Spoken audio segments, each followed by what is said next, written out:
Kawan-kawan nagari yang berbahagia, di sini saya akan mencoba mengulangi pelatihan kemarin dengan Satuan Tugas Penanganan COVID-19, Satuan Tugas Nasional Penanganan COVID-19, yaitu tentang pencatatan dan pelaporan data posko daerah COVID-19.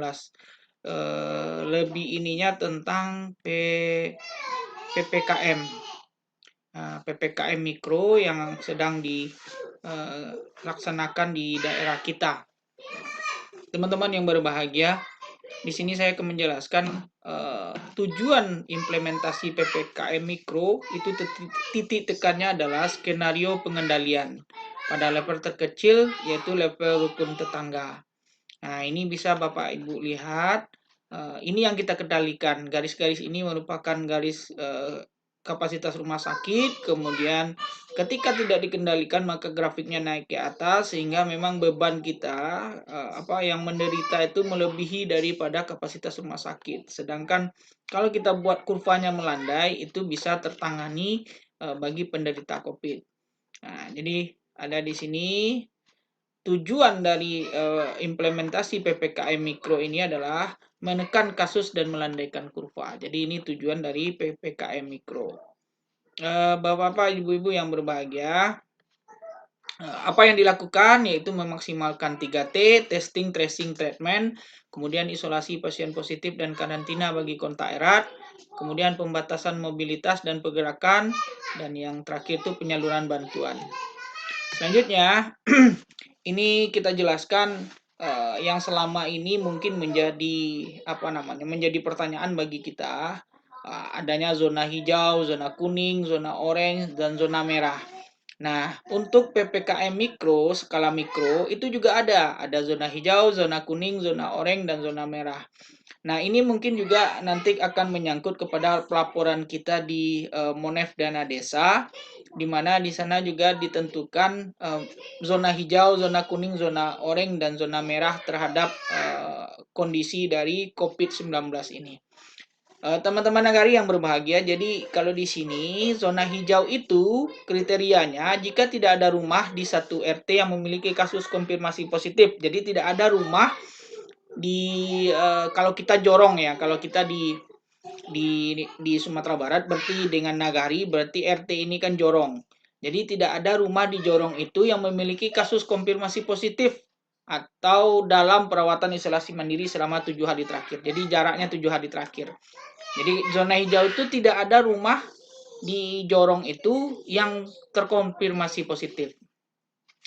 Kemudian kalau zona kuning, jika terdapat satu atau dua rumah di satu jorong memiliki kasus konfirmasi positif atau dalam perawatan isolasi mandiri selama 7 hari terakhir, jadi rentangnya 7 hari terakhir. Kemudian zona oranye, jika terdapat 3 sampai 5 rumah di satu jorong yang memiliki kasus konfirmasi positif dalam perawatan atau isolasi mandiri 7 hari terakhir tetap.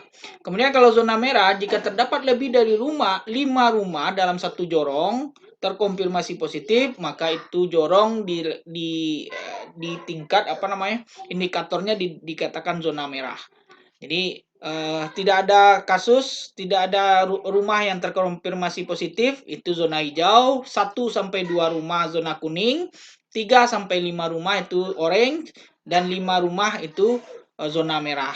Nah, kemudian Bapak teman-teman nagari yang berbahagia, ini juga dibuatkan skenario pengendaliannya. Nah, ketika zona hijau itu surveilan aktif, berarti kita survei ya, kita tetap survei ada tidak gitu kan, orang yang melakukan perjalanan, tamu yang baru masuk, itu surveilan aktif. Kemudian seluruh suspek dites.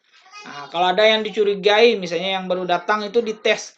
Kemudian pemantauan kasus tetap berlangsung berkala. Nah, kemudian di zona kuning, skenario pengendaliannya PPKM level rumah tangga, temukan kasus suspek dan pelancakan kontak erat. Jadi temukan suspeknya siapa aja, mungkin misalnya kena kan ini 1 atau 2 rumah di dalam satu jorong, maka tentukan siapa kemungkinan yang akan kena berikutnya.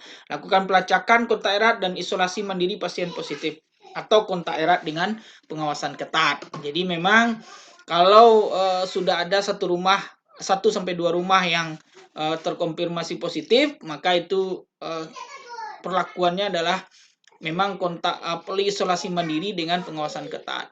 Kemudian ketika zona oranye, itu skenario pengendaliannya, PPKM rumah tangga, temukan kasus suspek dan pelacakan kontak erat. Isolasi mandiri pasien positif dengan pengawasan ketat. Ketika zona oranye, rumah ibadah, tempat bermain anak, tempat umum ditutup. Nah, ini ya Bapak Ibu. Jadi ketika jorong itu memasuki zona oranye, yaitu jika terdapat 3 sampai 5 rumah di dalam satu jorong itu yang terkonfirmasi positif, maka ini tambahan pengendaliannya, rumah ibadah, tempat bermain, dan tempat umum ditutup kecuali sektor esensial. Contohnya ini sektor esensial ini apa ya? Yang terkait dengan kebutuhan pokok misalnya. Nah, itu. Kemudian pada zona merah, skenario pengendaliannya, temukan kasus suspek dan pelacakan kontak erat, isolasi mandiri dengan pengawasan ketat, tidak boleh berkumpul lebih daripada 3 orang di luar rumah. Ini tambahannya. Kemudian rumah ibadah, tempat bermain, anak, tempat umum, kecuali sektor esensial ditutup. Kemudian keluar masuk wilayah dibatasi maksimal pukul 8 malam. Kemudian kegiatan masyarakat tidak dilakukan. Arisan, tahlilan ini tidak boleh di zona merah. Nah, kira-kira begitu penerapan indikator penerapan PPKM skala mikro di tingkat jorong kalau kita ya, bukan rukun tetangga.